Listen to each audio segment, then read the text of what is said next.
¿Qué tal, amigos? ¿Cómo están? Buenas tardes. Gracias por estar aquí en Primera Persona. Hoy vamos a conversar, seguramente en una charla súper amena, con el Messi del vino. Así lo nombran en todo el mundo.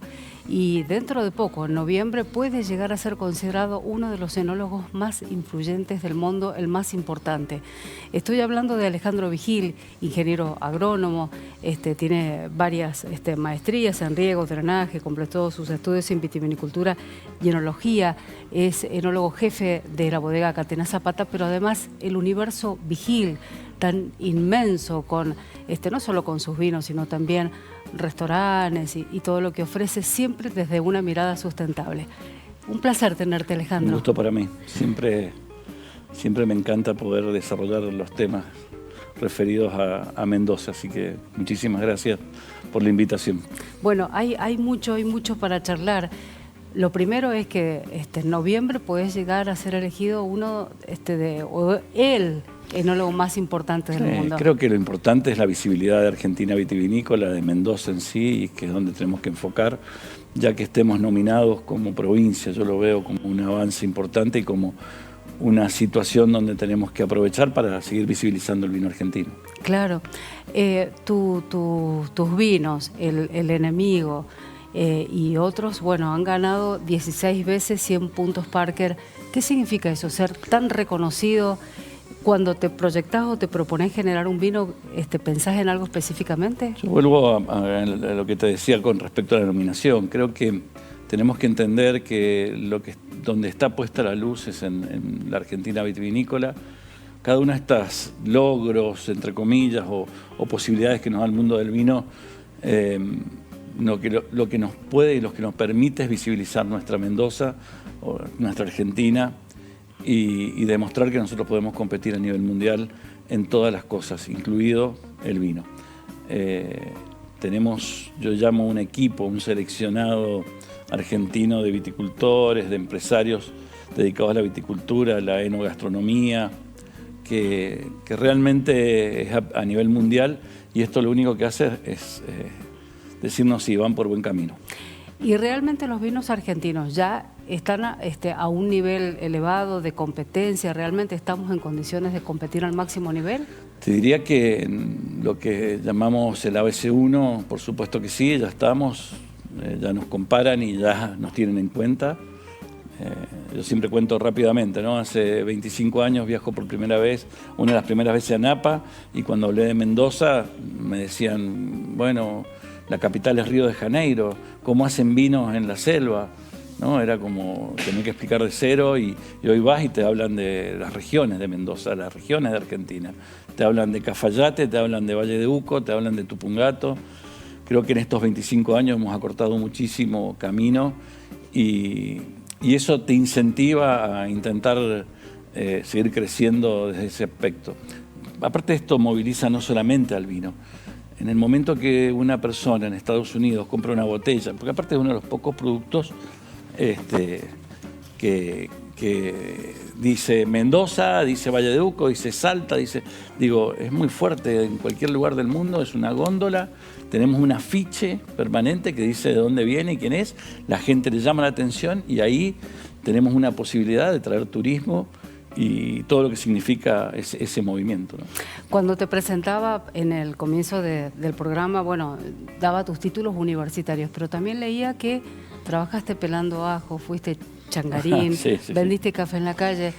Digo, los comienzos, porque por ahí la gente, yo te nombré el Messi del vino, porque así se te nombra en todas las publicaciones muy específicas del mundo vitivinícola, pero la gente cree que es como que naciste sabiendo que venís de una familia de mucho conocimiento. Contanos cuáles son los orígenes, tus orígenes. Bueno, la realidad es que de abuelos agricultores, de una abuela viuda tempranamente y que hasta cosió y hizo de todo. Yo tuve la suerte de poder estudiar, pero bueno, siempre en ese déficit económico. Y bueno, sí, empecé de muy chico, que empecé por supuesto vendiendo yo café y después me di cuenta que podía tener 5 personas vendiendo para mí café y siempre intentando esa forma de armar empresas, ¿no? empezamos así, vendía pan rallado y huevos en la calle, armé carritos, entonces dije, bueno, tengo 3 personas que andan ahí, yo consigo, armo. Bueno, siempre ha sido un camino de intentar superarme. Lo bueno es que tuve la suerte que sabía que me iba a dedicar a lo vinculado con la tierra y bueno, no creo que haya mejor lugar en el mundo para estar vinculado a la tierra que nuestra provincia. Además trabajaste en un lugar que, bueno, se ha puesto en el tapete por el cierre, como es el INTA. Eso también te significó mucho, ¿no? Y a mí fue un aprendizaje y metodología que al día de hoy lo utilizo. Muchas veces me pregunto si estuvo bien irme del INTA, ¿no? Todavía suelo preguntármelo y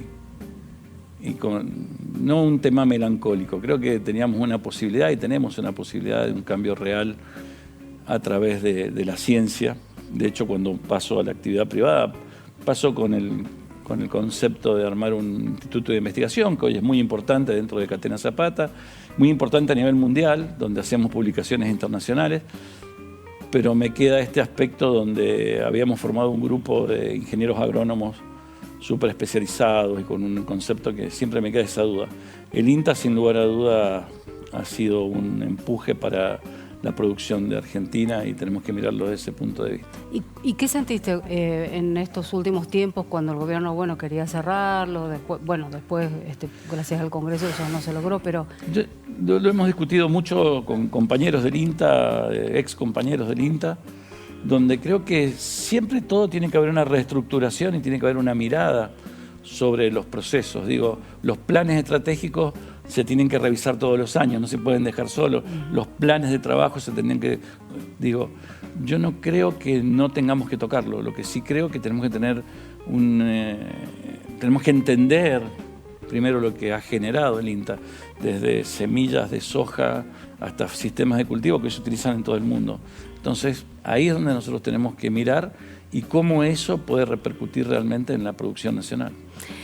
¿Qué significa el enemigo? Que es un nombre que has puesto a los vinos, sí, al vino, básicamente fue...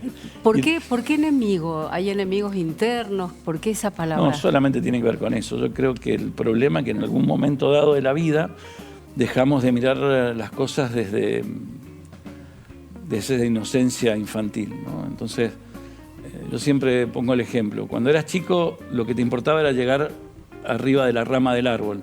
Y el grande te decía, te vas a caer, ¿no? O estabas jugando con palo y te decía, te vas a sacar el ojo. Nunca pensabas en eso, pensabas en llegar a la punta. Creo que con el tiempo vas adquiriendo ciertas involuntades que hacen que te frenes frente a cosas. Y creo que el peor enemigo finalmente es el miedo a esa transformación o mantenerse sin tantos condicionamientos en la vida. Entonces el enemigo realmente es el miedo a cambiar, a hacer cosas nuevas, a romper paradigmas, a mirar al otro de la cercanía y no de lo lejos. En una oportunidad en este programa también tuvimos a tu esposa, tu compañera de vida, María Sanse. Ella ha sido un pilar fundamental, ¿no?, en todos tus logros. Hemos sido un pilar fundamental para todo lo que nos ha pasado. Creo que ha sido... Yo siempre digo que en mi vida tengo algo que no es casualidad y es que, no sé, llevo 25 años trabajando en Catena, llevo 30 años con María. Mis amigos son los de la infancia. Todo lo de mi visión es a largo plazo, nunca he tenido una visión a corto plazo. Entonces, en esa visión, con María hemos logrado coincidir y nos hemos mantenido en el amor profundo de una pareja que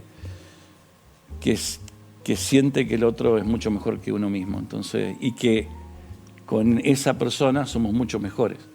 Creo que eso para mí ha sido fundamental. Y una admiración enorme hacia ella, donde esa admiración se transforma sin lugar a duda en seguir enamorado. Además, ustedes, bueno, los dos creadores, todo el tiempo están pensando proyectos siempre exitosos. O si no son tan exitosos, sí, le ponen todo. Yo siempre digo que la visibilidad es a lo exitoso. Nosotros tenemos muchos más fracasos que éxitos y Pero creo que lo más interesante para mí de todo esto, viste que te dicen que no es el objetivo, es el camino. La verdad que tampoco es el camino, yo creo con quién vas acompañado. Y tenemos esa posibilidad de ser acompañados por toda nuestra familia, por nuestros amigos, en un largo camino y que siempre estamos iniciando, no está nunca terminando. Y me imagino, bueno, estás hablando de la familia que tienen un peso fundamental en tu vida. ¿Tenés tatuado el nombre de tus hijos? Sí, eso es cosas de juventud. Cosas de juventud. Sí, fue un concepto de que son las cosas que nunca cambian en la vida, ¿no? Están los hijos y están las dos variedades de uva que me cambiaron, pero yo diría que ya he dejado de prestar atención. Creo que los chicos, por suerte, les hemos podido delegar lo que nos delegó nuestra familia, que es ese poder de libertad y simplificación frente al otro, donde entienden que las libertades no son individuales, sino que son de un grupo de personas. Me contaba en su momento, María, que cuando abrieron en Chachingo, porque ese fue el lugar de residencia de ustedes, ¿por qué eligieron ese lugar? Hay muchas historias al respecto que hemos hecho, pero la verdad es que es a donde nos alcanzaba la plata para comprar. Y nosotros teníamos una gran cantidad de perros y tenemos caballos y tal, y dijimos, bueno, ¿dónde podemos que tengamos superficie? Y llegamos ahí por una casualidad y bueno, hicimos de ese sitio no solamente nuestra casa, sino un lugar de resistencia en la marginalidad de las zonas del campo, ¿no? Además fue una casualidad que se transformara después en un super restaurante, que bueno, que tiene... Bueno, eso ya no sé si es casualidad, teníamos una idea, una visión que pasó. Yo creo mucho en esto, que si te pones y haces las cosas bien, finalmente terminan bien. Sigue siendo nuestro lugar de residencia, nosotros seguimos viviendo ahí, en la misma casa que empezamos a construir en el 2007 y terminamos en el 2011, así que... Fue un largo camino. Tiene 2 menciones estrelladas Michelin y además estrella verde Michelin por la sustentabilidad, porque trabajan mucho ese tema, ¿no? Nosotros empezamos haciendo un trabajo de sustentabilidad o sostenibilidad social, trabajando en educación. Después empezamos a trabajar sobre el grupo de mujeres en el campo y después, bueno, eso empezó expandiéndose a llegar a un proyecto que es Labrar, donde trabajamos con productores que nosotros apoyamos, trabajamos junto a ellos y ellos nos venden su producción. Y bueno, después empezamos a trabajar sobre sostenibilidad ambiental, pero me parecía fundamental primero iniciarnos en alguien que no come, no está pensando si tira la basura, digo, ¿no? Es como, empezamos por la base y hoy, bueno, estamos trabajando en energía renovable, en reuso agrícola del agua, bueno, ya es un aspecto mucho mayor. Qué bien. Ahora, para todos estos proyectos, cuando te dicen el Messi del vino, ¿cómo te hace sentir? Digo, ¿haces terapia? No. ¿Lo has hecho? No, el Messi del vino es una... Yo lo tomo con mucho agradecimiento que lo digan, ¿no? Pero uno sabe quién es, sabe que no es el Messi del vino, sabe de dónde viene y lo más importante es rescatar esa figura que nos sirva para todas estas cosas que queremos hacer o transformar. También sos presidente de WOFA y bueno, hace un tiempo atrás estuvieron en Brasil.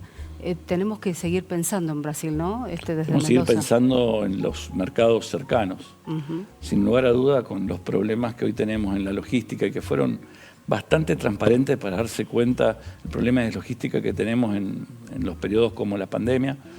Creo que tenemos que seguir mirando los mercados cercanos, no solamente Brasil, que es una gran potencia económica e industrial, sino tenemos países como Perú, como, iba a decir Lima, como Perú completo, como Paraguay, como Colombia, que son economías emergentes que aparte entienden bastante nuestra cultura y nuestra forma de vivir. Y son los mercados que nosotros deberíamos estar siempre apuntando. Pero además es complejo, digo, en esta realidad económica, digo, con tanta inestabilidad. Y en esto no es que tome una posición política, pero venimos de una inestabilidad pasando a otra y a otra. Hoy a la mañana nosotros tenemos un desayuno familiar. Digo, veníamos bien, estuvimos en hecatombe, empezamos a enderezar el barco, otra. Sí, es interesante. Yo creo que ese aspecto también nos hace sobrevivientes a estas situaciones donde tenemos una flexibilidad mayor y entendemos rápidamente cómo acomodarnos a cada situación. Y esta ventaja que tenemos que utilizarla para todo. ¿Vos tomás tus vinos? ¿Comés todos los días con tus vinos o no los probás? Yo trabajo todos los días con mis vinos, entonces los estoy probando y no los tomo. No es que te abrís un enemigo como para acompañar un asado. ¿Jamás? No, jamás. Pero a veces estoy con amigos que me piden abrir y bueno, se abre, pero yo intento tomar otros vinos. El vino tiene que ver con una forma de vida, ¿no? Y no tiene que ver con lo que uno hace permanentemente, sino que lo que intenta es estar siempre en contacto con los otros paisajes que le llamo yo a los vinos y estar probando y mirando y sintiendo. Y aparte lo más fácil cuando uno toma un vino de un tercero es que si no te gusta podés cambiar la botella y abrís otra. Claro. Si vos abrís un vino tuyo y no te gusta es un problemón y te acaba de arruinar tu comida o tu juntada. Exactamente, pero te gustan más los blancos, ¿no? Soy más de blanco y pinot, sí. Sí. Yo creo que es una rueda. Uno empieza normalmente por ahí, da todo un recorrido y termina en donde comenzó. Lo interesante para mí de esto es que uno muchas veces piensa que lo simple es lo que tiene, lo que se ve transparente, ¿no? Entonces, y después cuando entras en el mundo del vino más complejo, te das cuenta que la dificultad en el vino blanco es mucho mayor. Cuando uno no quiere dejar huellas dactilares en los vinos, el vino blanco es muy botón. Te lo deja ver inmediatamente. Entonces, claro, cuando vos querés desprenderte de tu vicio en la elaboración del vino, la mejor forma de darte cuenta es haciendo vino blanco. Y ahí, si sos purista, no deberías dejar ninguna huella. Claro, es como más complejo entonces la elaboración mucho del vino. Más complejo y mucho más sensible a cualquier cambio. Y también te gustan los whisky. Este dato me lo pasó Gabriel Guardia Muy bien, cuando estuvimos charlando de Corazón del Unlunti y me contaba, bueno, que sos un apasionado también por los whiskies. Sí, me gustan mucho algunos whiskies, sobre todo, yo te diría, no en general, descubrir todo lo que es Iceland, que es toda una zona que está en Escocia, de whiskies turbados, que tienen un concepto muy parecido a la vitivinicultura, porque son de pequeños productores, donde se trabaja muy artesanalmente. Me ha gustado mucho ese mundo.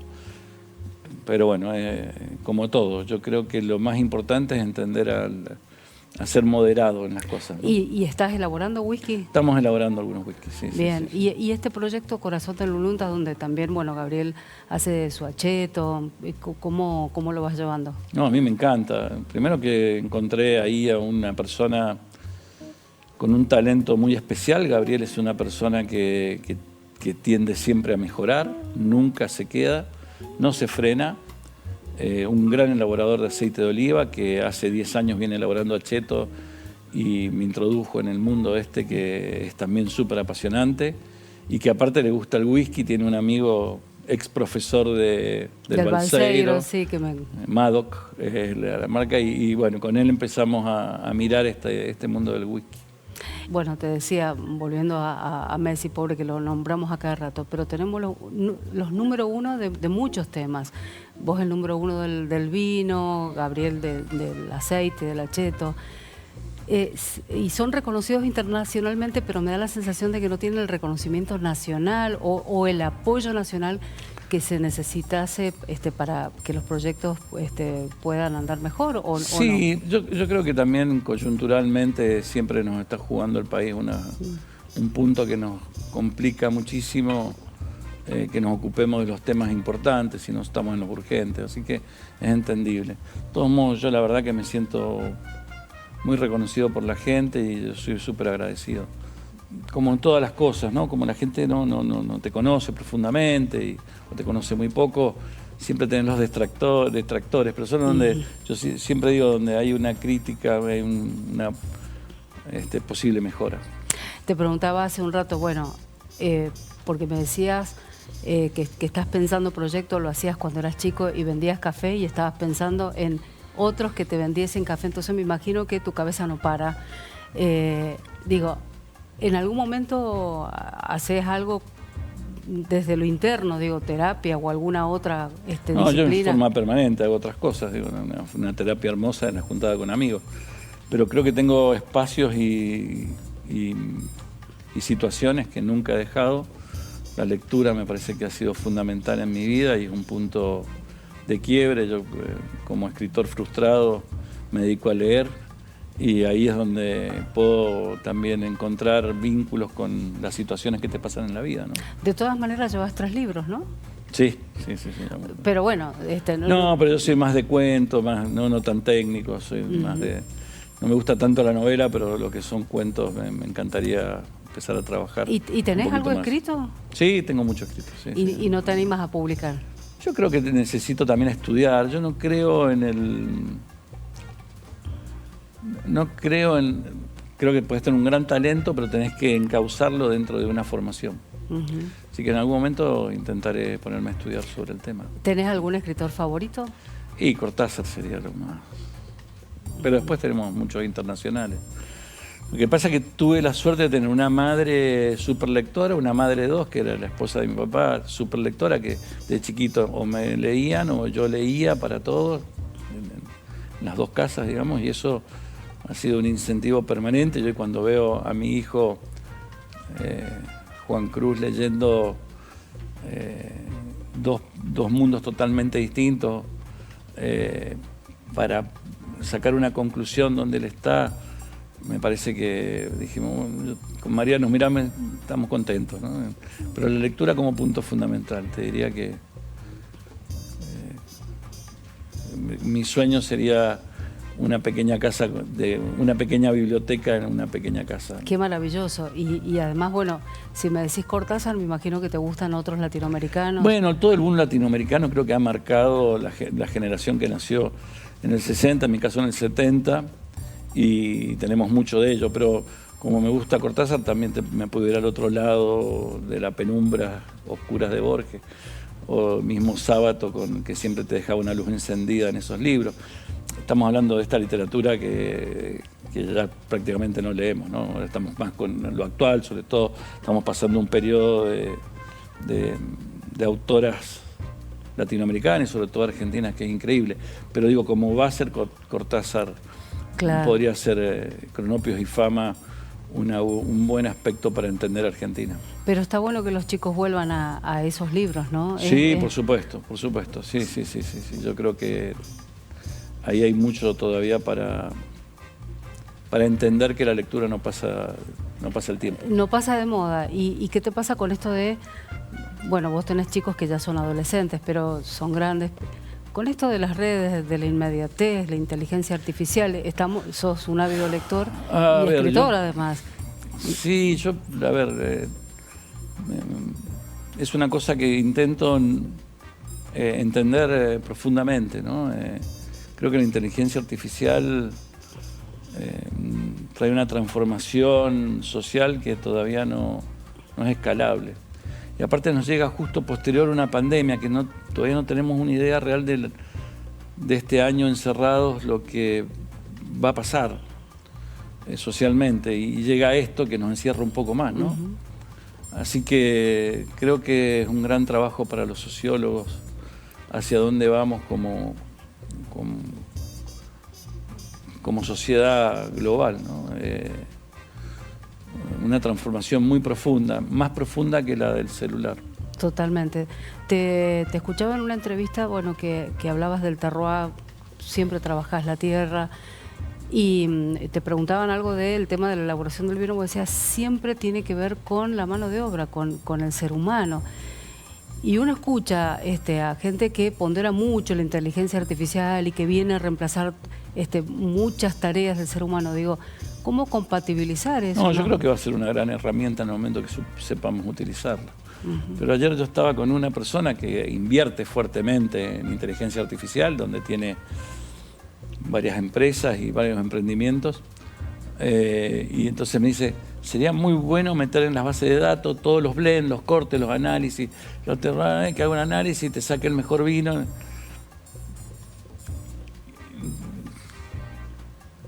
No quita que pueda llegar a pasar, pero yo creo que hay un plus que tiene el hombre, que es la sensibilidad y el momento que está pasando, que nos transforma, y son instantes, ¿no? Y esa transformación instante es muy difícil que en algún momento los algoritmos logren tomarlo, porque esa carga genética que traemos, que es esta cosa que es instantánea, que parece en un instante y que hace que vos hagas un cambio muy pequeño en alguna cosa, actividad que estés haciendo, que normalmente no harías, no es predecible. Además la experiencia, vos has hecho mucha referencia a esto de juntarse con amigos, de probar un vino, una rica comida, un buen asado. ¿Cómo se lo transferís? ¿Cómo le explicás a la inteligencia artificial esas sensaciones que son tan del humano, no? Bueno, pasa que yo creo que en algún momento hasta lo van a poder hacer, pero te vuelvo a decir, creo que hay instantaneidades del hombre que es imposible de predecir. Y ahí es donde yo creo que es donde tengo que mantener la chispa viva. Y por otro lado, creo que se va a transformar en una gran herramienta para muchas de las actividades. Creo que medicina debería estar ya explotándolo, o lo debe estar explotando. Lo debe estar explotando. Pasa que, nuevamente, es donde va a quedar este aprendizaje. Si va a quedar en la humanidad o va a quedar en un sector social. Tal cual. Bueno, han cambiado los consumos, los más jóvenes por ahí eligen otras bebidas, no tanto el vino. ¿A qué se debe esto? Yo creo que son acciones y reacciones todo, y está muy bien explicado por la física. En la misma cantidad de fuerza que uno hace hacia un lado, tenés la resistencia del otro. Creo que la pandemia fue demasiado vino, y es una reacción. Yo soy mucho más optimista, y soy muy optimista también en la generación sub-25 que tenemos hoy, que tiene una mirada mucho más moderada sobre las cosas, que entiende esto de la inteligencia artificial y lo malo y lo bueno que puede ser. Creo que está en un paso muy adelantado la generación que está arriba de ellos, y mucho más a la nuestra. Y creo que se va a volver a tomar vino desde ese lugar, desde la moderación, desde la copa de vino que te hace bien a la salud. ¿Y qué salud? La salud mental, sobre todo, te diría. Claro. Esta que te deja explorar y abrir las puertitas de tu cerebro. Y también hay situaciones de mejora también. El otro día leía un artículo muy interesante donde ponía... La Sociedad Médica de Canadá sacó que algunos cánceres se ven aumentados por cualquier tipo de alcohol. Y pasaba un cáncer de laringe de 0,3 a 0,6%. La posibilidad te aumentaba, lo cual es real. Pero después leía en contraposición, la mayor cantidad de muertes médicas es por problemas cardiovasculares, donde una copa de vino por día te disminuye la posibilidad 30%. Claro. No. Entonces, acá lo importante, como en todo, son los equilibrios. Y la moderación, exactamente, el equilibrio. Lo vemos todos los días, ¿no? En la televisión. Y también, bueno, esto me parece que hayan cambiado los consumos tiene que ver con esto de la gente por ahí no llega a fin de mes, mucha gente no llega a fin de mes. Tenés una situación coyuntural, sin lugar a duda. Pero este cambio fue global. Entonces, sí, creo que hay que entenderlo desde ahí. Y tiene que ver con también un cambio cultural de la vida, ¿no? Otros días alguien me criticó muy fuerte, me critican porque yo les decía, bueno, en los últimos 5, 6 años, 7 años, el sustituto del vino ha sido las aguas saborizadas. ¿Cómo vas a decir eso? Bueno, muchachos, miren, yo al mediodía en mi casa se tomaba una copa de vino. Hoy toman un agua con limón o no sé. Y eso ha sido un mensaje muy malo del vino, porque creo que podríamos haber ido perfectamente a nuestro vino sodiado. Entonces, bueno, tenemos que empezar a mostrar estas cosas. Muy bien, Ale, muchas gracias por este rato, por esta entrevista larga que nos has brindado y el tiempo que has hecho en tu cantidad de trabajos que tenés. No, yo feliz. Muchas gracias. Gracias. Amigos, llegamos al final de este En Primera Persona. Recuerden que este programa lo pueden ver en nuestro canal de YouTube, el 7 TV, y será hasta el próximo sábado, como siempre, a partir de las 15. Que tengan buen fin de semana.